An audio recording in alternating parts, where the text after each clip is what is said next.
표창원의 뉴스 하이킥. 홍남기 경제부총리가 사의를 표명했지만 반려됐습니다. 부동산 정책 논란으로 꾸준히 교체설이 불거져 왔는데요. 오늘의 유임 결정으로 본인의 의사와는 달리 역대 최장수 경제사령탑으로 기록될 가능성이 높아졌습니다. 표창원의 뉴스 하이킥, 저는 표창원입니다. 오늘 또 중대 발표가 있었죠. 1주택 재산세 인하 기준이 6억 원, 주식 보유 대주주 기준은 10억 원으로 최종 결정난 건데요. 자세한 내용은 잠시 후 성장경 기자 그리고 구독경제에서 이혜훈 전 의원과 함께 짚어보겠습니다. 에브리타임이라는 앱 혹시 들어보셨을지 모르겠습니다. 대학생들이 시간표를 짜고 강의평을 공유하는 앱인데요. 이용자가 무려 450만 명에 달할 정도로 보편화된 이 앱에서 최근 안타까운 일이 발생했습니다. 무차별적인 악플에 시달리다 못한 한 대학생이 극단적 선택을 한 건데요.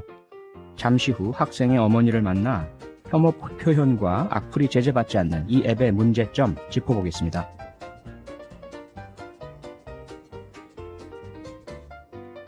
여러분 의견은 짧은 건 50원, 긴 건 100원이 드는 문자번호 샵 8001번 혹은 무료인 스마트 라디오 미니로 보내주시면 됩니다. 소개되는 분들에겐 선물도 보내드립니다. 자, 그럼 바로 성장경의 타임라인으로 갑니다.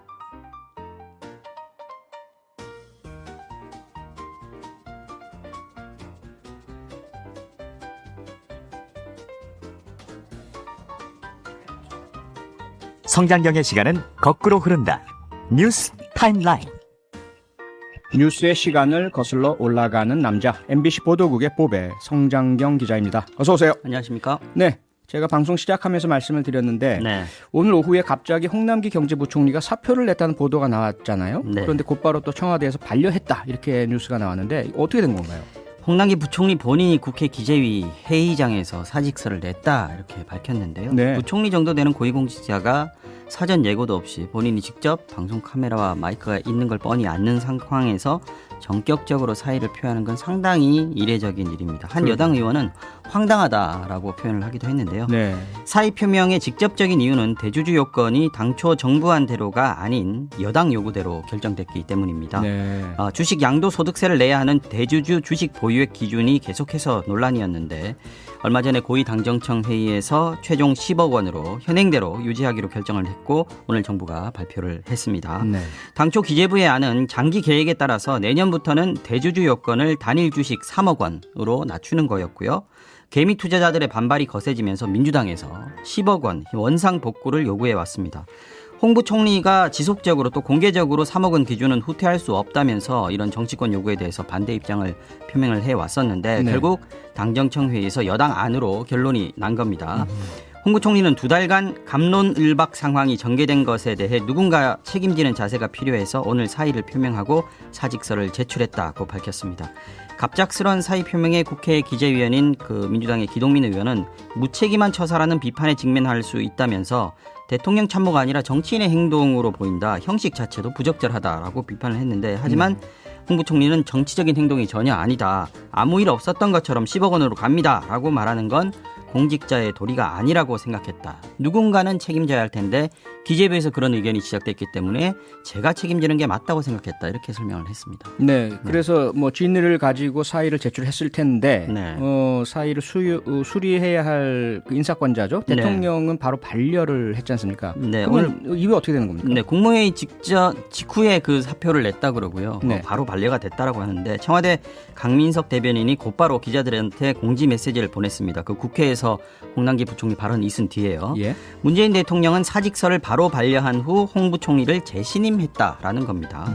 반려 소식도 바로 국회 기재위 회의장에 바로 전달이 됐습니다. 의원들이 홍남기 부총리한테 반려됐다고 하는데 들었느냐, 부총리직 계속 수행할 거냐라고 계속해서 물어봤는데 대답이 이런 식이었습니다. 저는 사의 표명했고 후임자 지명되면 청문회 거쳐 올 때까지 마지막 순간까지 끝까지 최선을 다하는 게 공직자의 도리다. 어떻게 들리시는지 모르겠는데 예. 여당 의원들이 계속 직을 유지하고 업무를 수행하라라고 주문을 계속했는데도 후임자 올 때까지 최선 다하겠다 이런 식의 발언만 계속했습니다. 이게 이제 대통령이 반려를 했지만 나의 사의는 거둘 수 없다는 뜻인지 아니면 사의를 거둬드리겠다라는 뜻인지 이 말로만 봐서는 좀 해석이 쉽지 않습니다. 네. 하루 이틀 더 시간이 지나 봐야 진위를 알 수 있을 것 같은데 아무래도 이제 대주주 자격 요건을 단계적으로 완화하자라는 게 이제 기재부가 장기 플랜으로 추진해 왔던 거거든요. 네. 혼자 추진해 왔던 게 아니고 기재부 공무원들이 있을 거 아니겠습니까? 그렇죠. 이걸 이제 홍 부총리가 굉장히 주도적으로 드라이브를 오던 거였기 때문에 이번 당정청 결정에 내부적인 불만이 상당히 클 겁니다. 네. 그래서 이걸 무마하기 위한, 물론 홍 부총리 본인의 소신도 있었기 때문에 진정성이 있다고 할 수 있겠습니다만 일종의 내부 단속용의 행동이 아니겠느냐, 이런 분석들도 나오고 있습니다. 아하. 민주당의 최인호 수석 대변인이 그 민주당 입장을 밝혔는데요. 그동안 대주주 기준에 대해 소신을 갖고 추진해온 홍 부총리의 책임 의식의 발로로 이해한다라고 얘기하고, 경제 회복을 앞두고 총력을 기울여야 할 시기에 경제 수장으로서 흔들림 없이 나아가야 할 것이다, 이렇게 말했습니다. 네. 네, 다음 봐야 될 소식. 것 같아요. 네, 봐야 될 것 같은데요. 네. 제가 볼 때는 뭐랄까, 말씀하신 것처럼 이렇게 기재부 내에서 흔들리는 분위기, 여당한테 밀렸어, 장관 뭐 졌네, 이렇게 될까봐 강하게 사의 표명하고, 네. 그래서 아마 기재부의 기강을 좀 잡으면서 그렇죠. 주도권을 쥐고 나가리라는 그런 의도가 아닐까라고 생각이 드는데 좀 봐야 되겠네요. 네. 네. 지켜보시죠. 예, 다음 소식 보겠습니다. 추미애 법무부 장관이 윤석열 검찰총장에 대해서 오늘 또 비판의 목소리를 냈네요. 네. 그 형식은 청와대 국민청원에 대한 답변 형식인 거죠? 그렇습니다. 현직 검사들이 내부 게시판에 지휘권 발동과 감찰 등에 대해서 비판적인 의견을 개진한 뒤에 청와대 국민청원에 이 검사들 사표 받으십시오라는 글이 올라왔었고요. 20만 명 넘으면 원래 답변을 해야 되는데 그렇죠. 지난달 30일에 청원이 올라왔거든요. 오늘 오후에 보니까 39만 명 이상이 동의를 했습니다. 따라서 추 장관이 법무부 알림을 통해 입장을 냈는데요.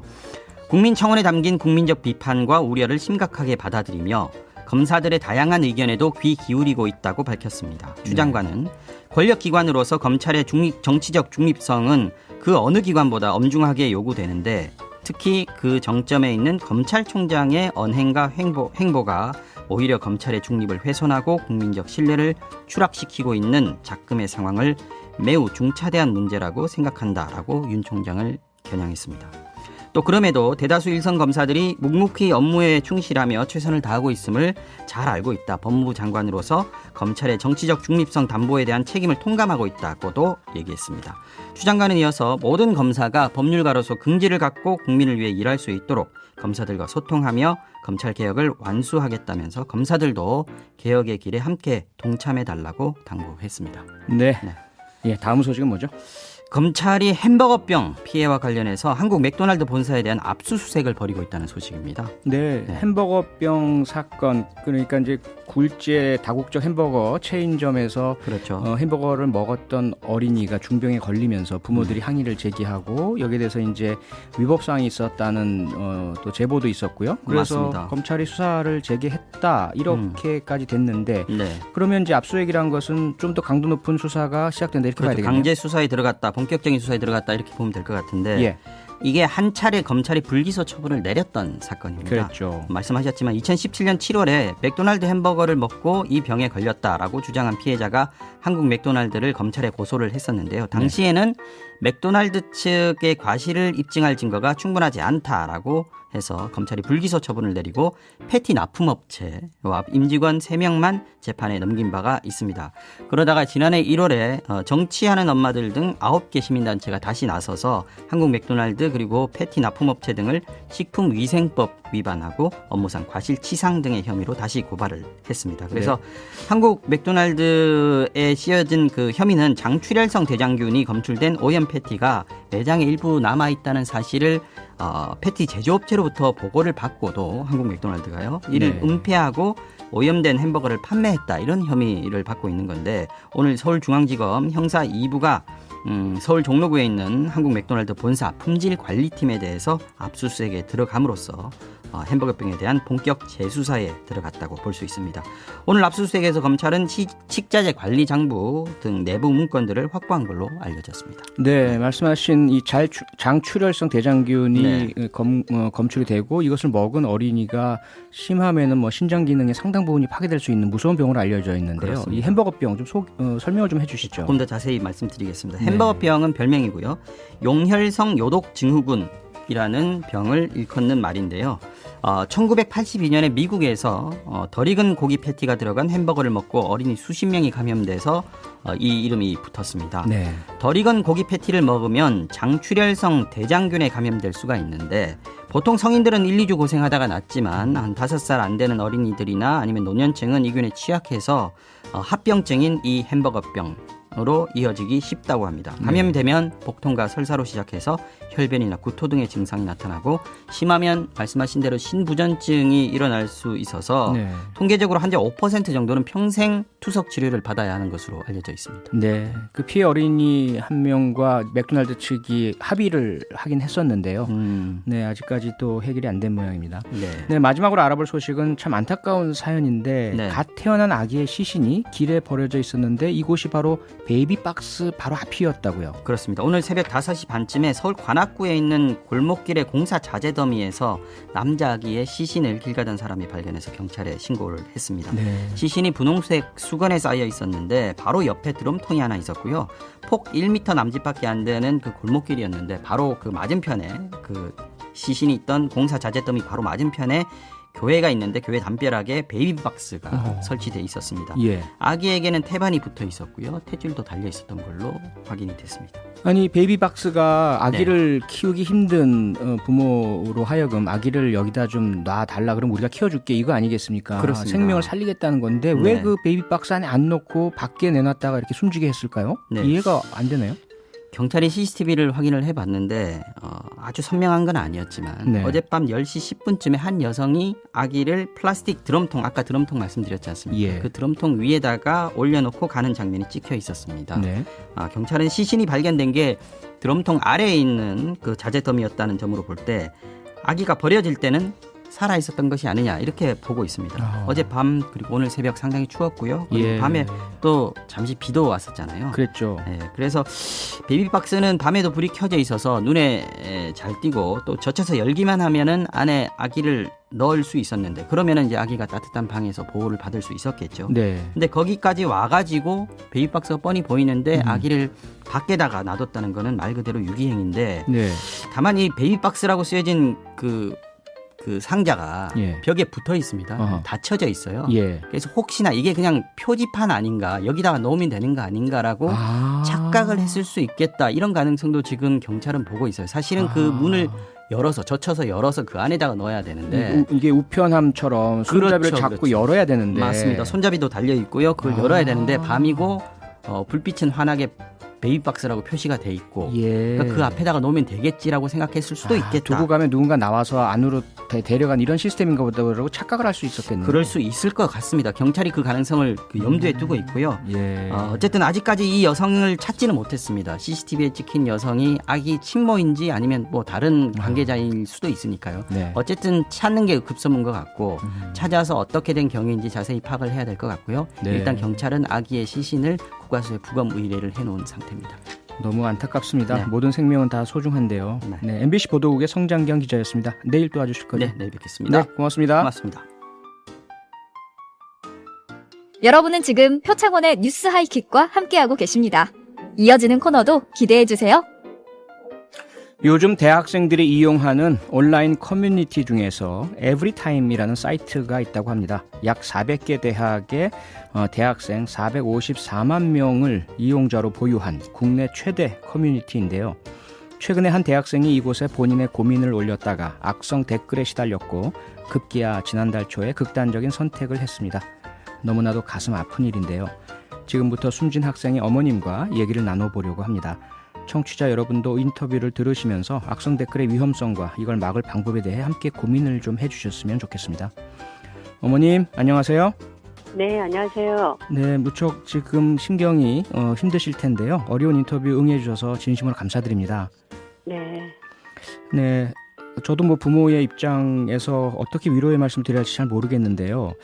우선 네. 사건의 실체를 정확하게 저희가 네. 조금 파악을 해야 해서 불편하게 느끼실 수도 있는 질문 좀 드려보겠습니다. 양해 좀 부탁드리겠습니다. 네네. 예, 우선 어머니께서는 따님이 에브리타임이라는 네. 사이트를 이용하는 것을 미리 알고 계셨나요? 이번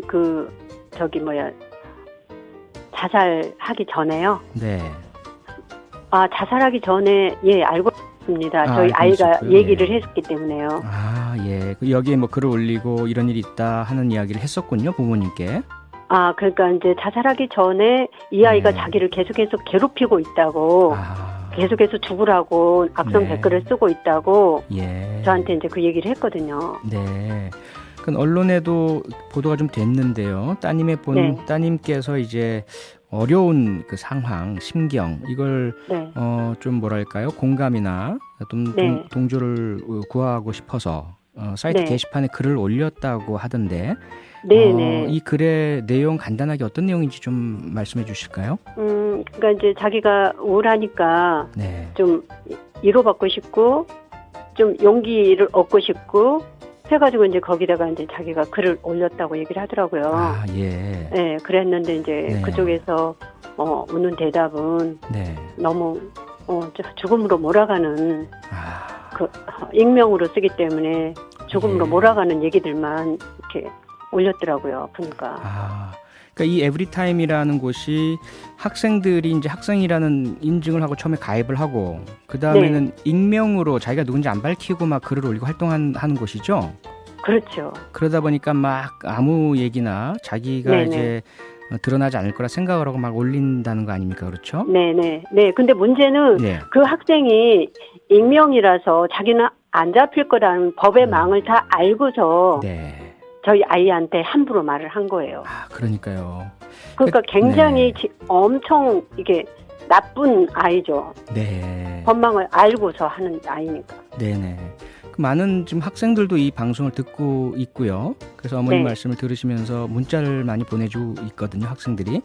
네네. 네, 8911 네. 님께서도 이 앱 대학생들 다 쓰는데 강의평도 네. 남기고 이런저런 일상글도 쓰고요. 그러니까 학생들이 그냥 당연히 동료 대학생들과 서로 마음도 나누고 일도 나누고 그리고 서로 위로도 네. 하고 이런 것 아니겠습니까? 그렇죠? 네네. 네. 예, 그런데 악플러가 네. 이게 한 명이 아니지 않습니까? 여러 명이 그렇게 따님을 괴롭혔죠. 처음에는 한 네. 명이었어요. 처음엔 한 명이었습니까? 네, 한 명이 음, 이제 저희 아이를 계속해서 쫓아다니면서 공격을 한 거예요. 예, 그랬다가 이제 나중에 여러 명이 이제 합세를 한 거죠. 합세를 하고요. 네. 그러면 그 따님이 이제 부모님께 이런 일들을 이야기하면서 힘들어 한다고 할 때요. 네. 어떻게 부모님께서는 그 조언을 해주셨을까요? 아, 제가 그랬어요.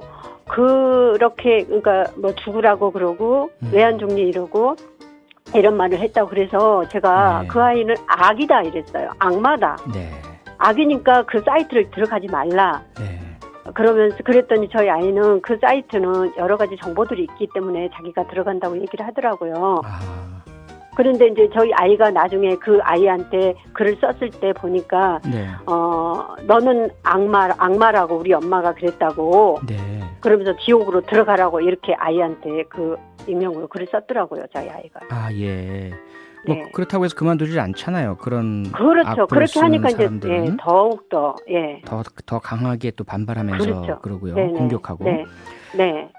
그런데 이제 문제가 그 따님 네. 말씀처럼 이 사이트가 워낙 많은 뭐 400만 명이 넘는 학생들이 사용하고요. 그다음에 네. 이제 대학교의 강의 시간표, 강의에 대한 평가, 어떤 강의를 네, 네. 신청할지 이런 것들에 대한 정보를 여기서 많이 얻으니까 네, 네. 여기에 안 들어갈 수는 없는 상황이었지 않습니까? 그렇죠. 그렇죠. 예. 그래서 부모님께서는 뭐 들어가지 말라고 하셨지만 따님은 그러지 못한 상황이었고요. 네. 그러면 문제는 그렇게 대학생들이 많이 이용하면 이 에브리타임이라는 곳에서 네. 이런 나쁜 악성 댓글이나 죽음으로 몰아가는 행위들은 막았어야 되는 것 아닙니까? 그건 당연히 막아야죠. 예. 학교 측도 마찬가지고 에브리타임도 마찬가지고 하나도 필터링이 없었다는 게 너무 안타깝고 분노할 일이에요. 예. 그럼 어떤 뭐 좀 노력을 하셨나요? 좀 관리를 해달라, 좀 차단을 해달라. 아니요, 이제 예. 저는 저희 아이가 네. 저기 살아 있을 때 그냥 이렇게 죽으라고 이래 이런 얘기만 들었지 네. 그렇게 이제 캐치하던 내용 안에 엄청난 내용이 있는 걸 못 봤어요. 아, 직접 보지 아이가 못하시고. 죽고 나서 아이가 네. 죽고 나서 장례 다 치르고 나서 보니까 이제 핸드폰을 그 경찰서에서 가져와서 보니까 그 안에 정말 제 심장이 멈출 것 같은 내용들을 막 써놨더라고요. 웬만큼 멘탈이 강한 사람도 그 말을 들으면 정말 자살하고 싶은 충동이 느끼게끔 아이를 죽으라고 수도 없이 했더라고요. 보니까. 예. 이거는 정말 이건 저는 국가적인 문제라고 생각을 해요. 정말로. 네네. 뭐 그것도 따님이 올리신 글이 어머님 말씀에 따르면 힘들고 어려워서 누군가 위로를 그렇죠. 받고 싶어서 올린 글인데 여기에다가 죽음으로 네. 몰아가는 악플을 남겼으니 예, 예. 너 같은 정신병자는 여기 사회에 살아있어 존재할 필요가 없다는 거죠. 아이고. 저는 그 아이를 꼭 잡아야 돼요. 네. 그 아이를 잡아야 되고 네네. 정말 그 대학생 에브리팀 안에서 이런 일이 방관했던 업체고 학교고 네. 이 문제를 계속 이렇게 간다 그러면 안 되는 일이잖아요. 아하, 네. 어머님께서는 이 사람, 특히 따님뿐만 아니라 다른 사람에게 또 가해를 할 수 있으니까요. 그렇죠? 그렇죠. 왜 그러냐면 네. 그 익명이라는 거를 그 아이는 알기 때문에 함부로 한 거잖아요. 네. 그럼 이거 익명으로 쓰는 글에 대한 법도 발의를 좀 해야 된다고 생각해요. 거기에서. 예, 예. 어머님 따님께서 그 네. 유서를 관련해서 남겼다고 보도가 돼 있던데요. 네네. 혹시 어떤 내용인지 좀 여쭤봐도 될까요? 유서 안에 이제 그 에브리타임에서 계속 악성 댓글로 괴로웠다고 네. 이 조사를 해서 이 아이를 처벌해달라고 이렇게 남겼어요. 아, 그 내용들을 이렇게 옮겨 적었던가요? 어떤 내용이 있었다고 유서 안에? 그러니까 자기를 모욕하고 음. 그런 것들을 이제 한 거를 거기다가 유서 안에 써놨더라고요. 예, 그래서 부모님께서는 따님의 유서를 보시고 경찰에 고소를 하셨다고 들었습니다. 그렇죠. 근데 저는 그 유서만 봤을 때는 이 아이가 이렇게 했구나 했는데 이제 그 캡처된 내용본을 보고 제가 더 뒤집어져 버린 거죠. 아, 캡처된 내용이요. 네네. 아이가 이제 그 아이가 이렇게 쓰고 지우고 했지만은 그 안에서도 이 아이가 캡처해놨던 부분들이 있었어요. 네. 그래가지고 이제 그 부분을 네. 이렇게 경찰서에 이렇게 수사해달라고 이렇게 다 글을 캡처해서 모아놨더라고요. 네. 그 하나하나 읽으시면 정말 어머님 심경이 어떻게 무너지죠. 무너지고 찢어지셨을 것 같은데요. 네. 마지막으로요. 뭐 수없이 네. 많은 학생들이 지금 방송을 듣고 있으니까요. 네. 따님 같은 피해가 나오지 않도록 혹시 네. 다른 분들께 하고 싶은 이야기 있으시다면 좀 부탁드리겠습니다.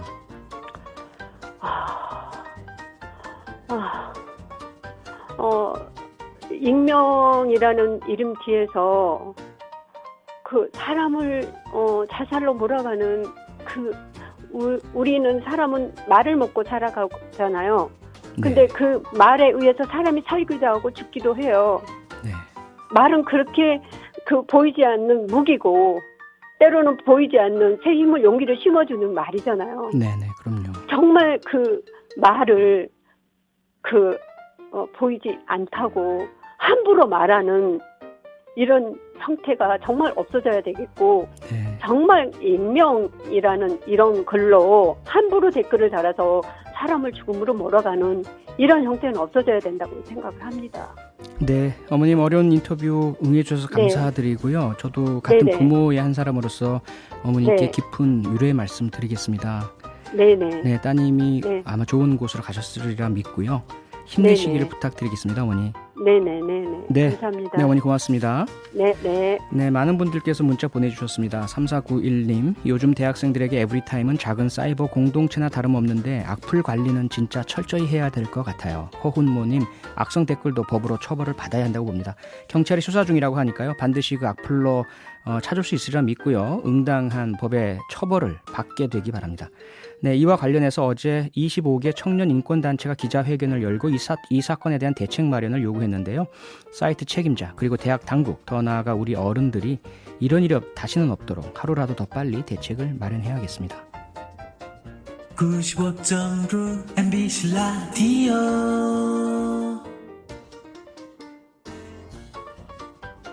경제를 바라보는 다양한 시선. 여기서 받아보세요. 구독, 경제. 꼭 알아야 할 경제 이슈를 쉽게 풀어서 배달해 드립니다. 2주에 한 번씩 모시는 오늘의 전문가는 경제학 박사로 삼선 국회의원을 지낸 이혜훈 전 국민의힘 의원입니다.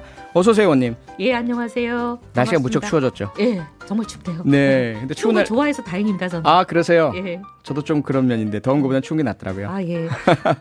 예, 본격적으로 질문을 드리겠습니다. 그동안 더불어민주당하고 정부가 줄다리기를 하던 재산세 인하, 그리고 이제 대주주 양도세 기준, 오늘 결론이 났지 않습니까? 그래서 재산세 인하는 정부 안대로 공시지가 6억 원 이하 1주택자, 그리고 대주주 양도세는 여당 안대로 원래 3억 원으로 내리려다가 10억 원 유지로 가닥을 잡았는데요. 이와 관련해서 홍남기 부총리가 대주주 양도세 유지가 된 데 대해서 책임을 지고 사의를 표명했다, 이렇게 이제 보도가 나왔고요. 또 문재인 대통령은 바로 반려하면서 재신임했다, 이렇게 보도가 되고 있는데, 의원님께서는 홍남기 부총리의 사의 표명 어떻게 보고 계십니까? 저는 뭐 불가피한 일이었다고 봅니다. 많은 경우에 이제 그 정책을 추진하던 수장이 네. 그 정책이 자초되면, 그리고 지금 백지화가 된 거잖아요. 예. 그렇게 백지화가 되면 사실 이제 책임을 지고 그런 사퇴를 하는 모습을 보이죠. 근데 이제 많은 경우에 제가 좀 안타까운 거는 실제 홍남기 부총리 같은 경우에는 전세든 부동산 대책이든 정부 내부에서도 여당이나 청와대하고 좀 결이 다른 얘기를 해왔었잖아요. 예. 그래서 그런 게 간혹 언론에 이제 보도되기도 했는데, 그러니까 어떻게 보면 홍남기 부총리 본인 입장에서는 굉장히 속상하실 것 같아요. 내가 반대했고 내가 한 정책은 아니고 청와대와 여당이 밀어붙여서 갔는데 뭔가 이제 여론의 비판을 받고 이러다 보니까 이런 경우에 어떻게 하냐면 과거 정부도 비슷했는데 네. 행정 관료들 있잖아요. 관리 어떻게 보면 정책의 추진 주체죠, 공식적으로. 네. 그 추진 주체에게 모든 책임을 넘겨버리고, 떠넘겨버리고. 네, 속된 말로 덤태기를 씌우고 예. 그냥 자기들은 나몰라라 하고 이제 행정 관료는 사퇴하거나 경질되거나 하는 그런 식의 이제 일처리가 많았거든요. 예. 근데 이번에도 제가 보면서 이런 의혹을 많이 지우기는 어렵습니다. 왜냐하면 그 지금 이제 대주주 기준 네. 양도 차익과세 3억 원 이것 때문에 마치 이제 사퇴한 것처럼 돼 있지만 오늘 그 해프닝을 국회에서 보시면 예. 뭔가 이렇게 이 사람이 많이 쌓였구나 이런 생각이 다들 드셨을 거예요. 이것만으로 보기는 예. 좀 그렇다. 그동안 오랫동안 부동산 쌓였던. 정책에 예. 계속 정부하고 그 의견에 충돌이 있었기 때문에 저는 그런 예. 것들이 축적되어 온 결과가 아닐까 그렇게 생각합니다. 네. 뭐 의원님도 정치인 출신이고 저도 그렇고 반성을 좀 해야겠네요. 네. 관료들을 지키지 근데 못하는. 야당이 되면 안 그런데 여당이 여당이 또, 되면? 네. 아하. 아니 저희가 여당일 때도 비슷한 사례가 그러니까요. 있긴 했어요. 역대 예. 정부마다 그렇죠. 네. 네, 재산세 인하는 공시가격 6억 원이냐 또 9억 원이냐 놓고 갑론을박이 이어졌지 않습니까? 근데 결국 6억 원으로 결정됐고요. 이 과정과 결과 과연 9억 원으로 올렸어야 되는 것인지 어떻게 보십니까? 저는 좀 6억 원은 미흡하다 보는데 이제 6억 원이 왜 미흡하다고 보는지는 좀 이따 좀 설명을 드릴게요. 예. 그럼 그거 먼저 드릴게요. 지금 이제 서울의 중위값 네. 집에 아파트의 중위값이라는 거는 싼 집부터 비싼 집까지 쭉 줄을 세웠을 때 제일 가운데 오는 가운데 값이잖아요. 평균 정도. 예. 그러니까 뭐 평균하고 조금 다른 계집이지만 아, 평균으로 중간, 이해하시면 되죠. 예, 예. 근데 이제 중간값 이하는 사실 재산세를 너무 많이 안 했으면 좋겠어요. 왜냐하면 중간 이하에 계시는 분들 아닙니까 다. 예. 그러면 그런 분들에게 재산세를 과도하게 부과하는 것보다는 중간 이상에 계신 분들의 재산세는 뭐 과도하게 좀 이렇게 강화를 하더라도 네. 중간 이하에 있는 분들한테 좀 그렇게 안 했으면 좋겠는데 지금 서울의 중위값이 이미 10억 육박한다고 보도들이 나오고 있잖아요. 네. 근데 이 이제 공시가격 현실화율 로드맵이라는 거를 보면 이게 10년 동안 하기는 2030년에 이게 마무리가 됩니다. 2030년이 되면 지금 10억인 집이 최소 11억 이상은 갈 거예요. 시가의 90%까지 가니까. 예. 그러니까 이제 공시가격으로 보면 9억 정도 되는 것까지는 그렇게 해줘야 완화를 해줘야 대충 서울 입장에서 보면 중간값 이하에 계신 분들이 혜택을 받지 않나 하는 그런 논리 때문에 저는 이제 6억보다 9억이 낫다 이렇게 생각을 하고요. 네. 근데 이번에 근데 해준 거는 보면 어떻게 보면 좀 늦었지만 진작에 했었어야 된다. 아하. 공시 가격을 올리겠다고 이제 발표를 지난달에 했잖아요. 네. 근데 이제 공시 가격을 올리면 사실 세율은 좀 재산세율은 내려줘야 되거든요. 재산세라는 게 어떻게 이제 부과되는지 혹시 잘 모르시는 분들 위해서 설명을 드리면 네. 공시 가격이라는 거에다가 세율을 곱하는 거잖아요. 예. 근데 이 공시 가격이 올라가면 세율은 가만히 있으면 세부담이 늘어나잖아요. 그렇죠. 그러니까 공시 가격이 올라갈 때는 세부담을 낮춰줘야, 그러니까 세율을 낮춰줘야 세 부담이 지금보다 그렇게 급격하게 안 오르는 거잖아요. 네. 그러니까 이제 공시 가격을 올린다고 했을 때 세율은 낮춰주는 걸로 동시에 발표가 됐더라면 지금까지 잠 못 주무시는 분들이 없었을 겁니다. 네. 그래서 그런 부분이 좀 진즉에 갔었어야 된다. 아하. 그렇게 생각하죠. 네네. 언론에 보도되는 거 보면 6억 원 이하 주택의 경우에 최대 뭐 18만 원까지 감면이 된다 이렇게 네, 보도가 맞습니다. 나던데 그거 조금 알기 쉽게 설명을 해주실까요? 어떻게 네, 인하가 그렇게 되는지? 하겠습니다. 이제 좀 전에 말씀드린 대로 이제 시세에다가 사실은 집값에다가 세율을 곱하면 이게 세금이 되는 거는 기본 구조를 아실 거예요. 네. 근데 이 집값이 시세도 있고 복잡합니다. 예, 공시지가 예, 있고. 근데 시세에다가 하면 좋죠. 정확하게 딱 이 집의 시세를 정확하게 알면 거기다 세율을 곱해버리면 되는데 네. 문제는 시세라는 게 계속 등락이 있잖아요. 오르락 내리락. 예. 1년 안에서도 몇 번씩 오르고 어떤 때는 한 달에도 막 오르잖아요. 예. 그러니까 이제 오르는 값 중에 어느 값을 할 거냐 하는 것도 문제가 되고 그다음에 이제 이 시세에 대해서는 이견이 있습니다. 집주인은 싸다 그러고 구청은 비싸다 그러면 어느 쪽 말을 들어야 되겠습니까? 아하. 평가하는 객관적인 기준이 있어야 되겠죠. 예. 그래서 한국감정원이라는 데에다가 의뢰를 해가지고 이 집이 어느 정도라고 보는 것이 가장 객관적이냐 하는 그 값을 구하는 게 그게 공시가격이거든요. 네. 이 공시가격은 이제 정부가 매년 조사를 해서 정합니다. 근데 이 공시가격이 그동안 이렇게 빨리빨리 반영이 안 되고 집값은 자고 나면 오르는 시절을 많이 겪다 보니까 예. 시세가 예를 들면 10억이면 공시가격은 6억 정도가 평균이 돼 있는 거예요. 네. 그러면 세금을 매길 때 10억에 매기는 게 이제 정상인데 6억밖에 안 되니까 세금이 좀 작게 매겨지는 거 아니냐. 그래가지고 요거를 공시가격을 시세 대비 비율을 시세에 가깝게 올리자 네. 이런 얘기가 있는 거죠. 그렇죠. 예, 그래서 네. 이제 올리는 건 그렇게 하기로 이제 정부가 결정을 한 거잖아요. 그렇죠. 옛날부터 이거는 올려야 된다는 얘기는 많았습니다. 네. 근데 이거는 단번에 올리면 이 엄청난 세금이 늘어나는 걸 감당할 사람이 별로 없어요. 조세라는 건 잘 아시지만 납세자의 담세 능력을 감안하고 올려야 되거든요. 예. 그러니 이제 천천히 오랜 기간을 거쳐서 이렇게 단계적으로 올리게 돼 있는 건데 이걸 60%에서 90%는 어마어마하게 오르는 건데 10년 만에 하겠다 하고 이제 지난달에 발표를 해버리니까 이게 굉장히 문제가 되는 겁니다. 네. 그래서 이제 지금 이걸 보면은 1,600만 원, 6천만 원, 예. 6천만 원 이하는 세율이 0.1%. 1.5억, 1억 5천 이하는 0.15%. 이게 이제 다 세율이 구간마다 정해져 있습니다. 네. 근데 6억에 대한 세율이 이제 0.4%예요. 그러니까 0.4%를 지금 인하한다는 것은 여기서 0.35%로 0.35%죠. 0.35%로 낮추겠다는 거니까 네. 그렇게 되면 한 18만 원 정도 이제 최대 수익, 그러니까 혜택을 인하 본다 이런 효과가. 얘기예요. 네. 자, 의원님이 이제 설명해 주신 것이 조세 현실화는 좋지만 너무 급격한 인상. 또 하나가 이제 서울시의 주택 중위값이 거의 10억 원 정도인데 그 정도 이하는 서민이니까 조금 인하를 하고 급격한 인상을 하지 않았으면 좋겠다 이런 말씀 주셨잖아요. 네. 근데 반론으로 내는 사람들은 우리나라 부동산 투기가 너무 심하지 않느냐. 그래서 보유세 흔히 말하는 네. 현실화를 통해서 네. 부동산을 투기의 대상으로 보지 않도록 해야 될 것 아니냐. 그런데 6억 원도 너무 사실 높다. 이런 주장까지도 있습니다. 여기서는 어떻게 반론하시겠습니까? 근데 이런 건 있어요. 이제 투기 대상, 그러니까 투기를 할 가능성이 있는 사람들에게는 좀 보유세를 높이자. 그건 동의를 하죠. 네. 근데 이제 1주택자인 경우에는 사실 투기와 크게 상관이 없고 더더군다나 1주택자 중에서도 장기 보유자. 집 하나만 갖고 평생 앉아 있는 사람은 투기 상관이 없죠. 네. 투기할 기회도 없는 분인데 투기라는 것은 시세 차익을 따라서 여기저기를 옮겨 다니고 샀다 팔았다를 막 이렇게 반복하는 분들이잖아요. 그렇죠. 시세 차익을 거두는. 예, 그래서 이제 시세 차익 여기서 집을 팔고 네. 또 목 좋은 데 가서 샀다가 그 산 게 이제 2, 3년 되면 오르면 막 소위 따블이 돼가지고 그때 집을 팔고 또 딴 데로 가고 이렇게 예. 하시는 분들이 이제 투기하는 분들인데 1주택자로 장기 보유를 하는 분은 사실 그렇게 하지 않은 사람들이죠. 예. 그렇게 한 적이 없는 사람들이고 예. 그렇게 할 수도 없는 거고. 그러니까 1주택자의 장기 보유하는 분들에게는 보유세를 너무 무겁게 매기는 거는 저는 부당하다 이렇게 봅니다. 네. 그리고 이제 최근에 왜 그런 말씀을 하시는지 이해가 되는 게 집값 올랐잖냐. 집값 올랐으면 세금 좀 더 내야지. 네. 이런 얘기를 저도 밥자리에 가면 많이 들어요. 그렇죠. 근데 저야 이제 뭐 전세 사는 사람이니까 상관없지만 예. 제가 이제 재산세 너무 무겁다. 이거 완화해 줘야 된다. 이런 얘기를 이제 방송에서 하니까 네. 그분들이 저한테 그런 얘기를 해요. 집값 올랐는데 세금 더 내는 거 당연하지 않아? 근데 집값이 올라서 혜택을 보면 사실 세금을 더 내는 게 타당할 수 있어요. 네. 근데 집을 팔지 않으면 그 혜택이 본인한테 안 오거든요. 기분만 좀 좋은 것 뿐이잖아요.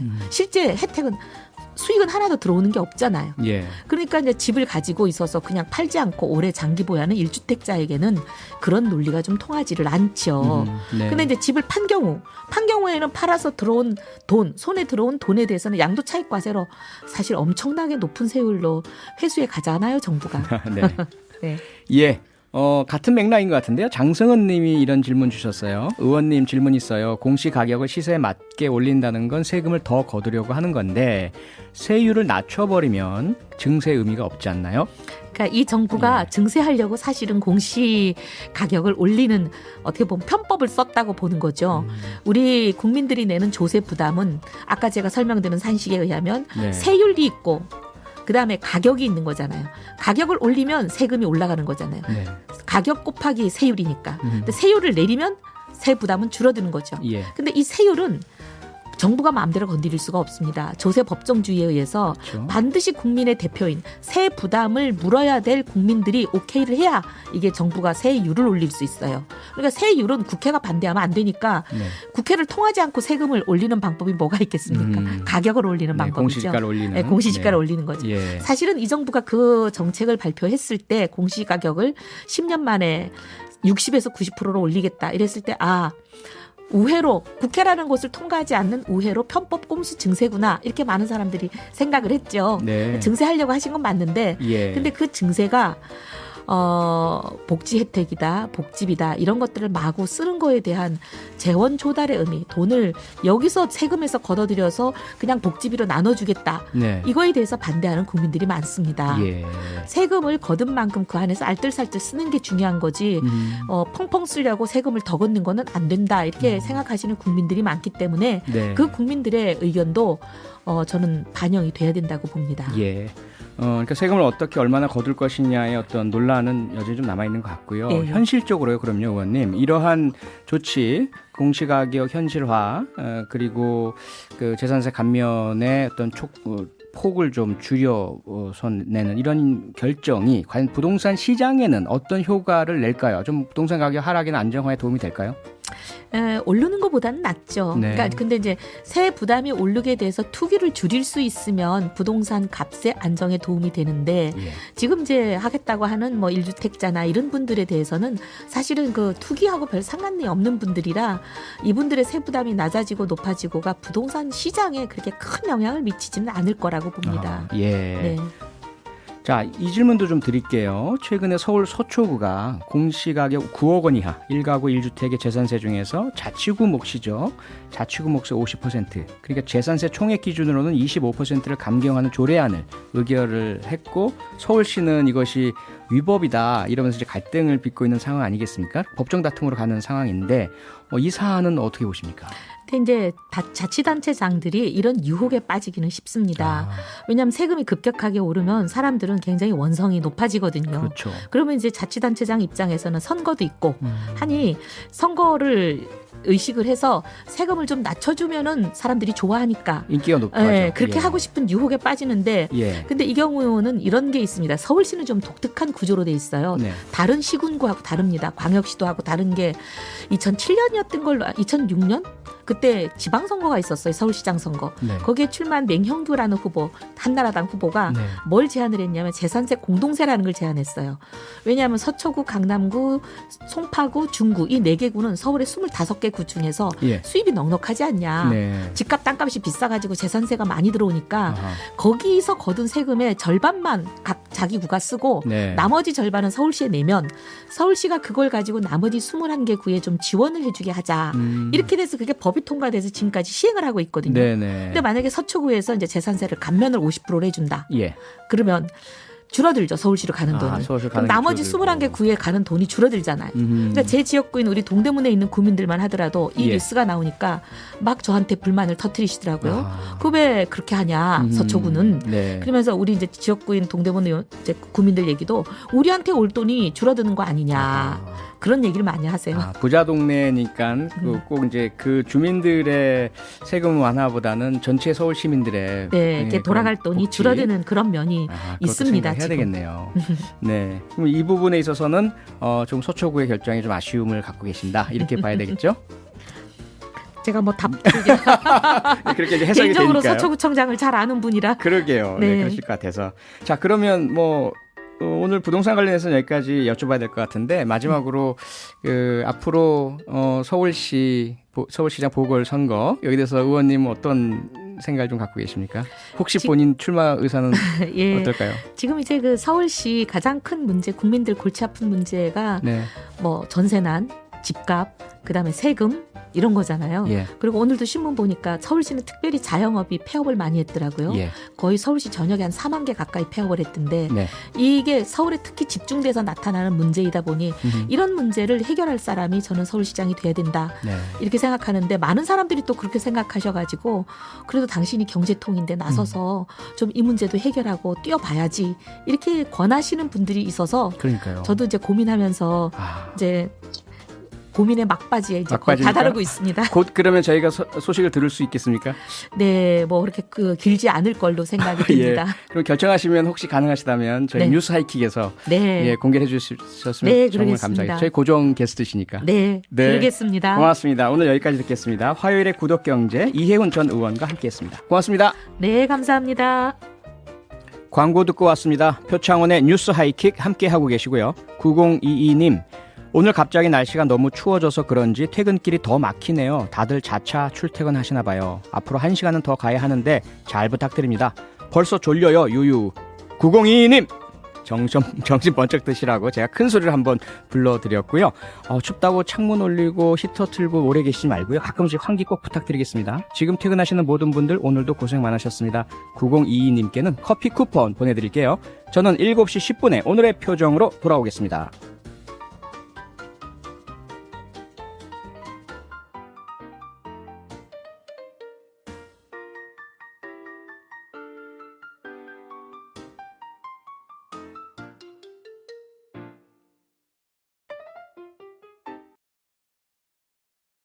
물론 그 기분은 이해합니다. 나는 가족의 말을 들어야 합니다. 같은 실수를 반복하지 않게 해주세요. 이제 그는 하루가 끝날 무렵 내 길을 막고 진지한 표정을 짓고 이전 행동을 요약하기 시작했습니다. 과거에 내가 고의로 당신을 힘들게 한 것이 틀렸다는 것을 알고 있지만 과학적 근거가 있습니다. 나는 걷기를 멈추고 결심했다. 단호한. 그가 여전히 도망칠 수 있는지 봅시다. 심리학에는 적대적 애착이라는 개념이 있습니다. 그는 진지하게 설명했다. 간단히 말해서 갈등과 대립을 통해 정서적 유대가 형성되는 것입니다. 회사에 여성 동료가 몇 명이나 있는지 생각해 보세요. 왜 나는 각 자매에게만 반박합니까? TNC는 눈을 밝게 빛내며 한 걸음 더 나아갔다. 왜냐하면 첫눈에 이 여자만이 나의 상대가 될 자격이 있다고 직감했기 때문입니다. 나는 관자놀이를 문지르며 차분하게 대답했다. 첫째, 나는 적대적 애착이라는 말을 들어본 적이 없습니다. 내 생각에는 당신이 말한 내용이 일종의 염증성 장애의 사회적 발현처럼 들립니다. 둘째, 비록 현실이라 할지라도 말씀하신 것처럼 심리적인 현상입니다. 그래서 전문적인 심리학자를 찾으시길 권합니다. 나는 충분히 퉁명스럽게 거절했다고 생각한다. 보통 사람들은 상처를 받고 화를 내며 떠날 것입니다.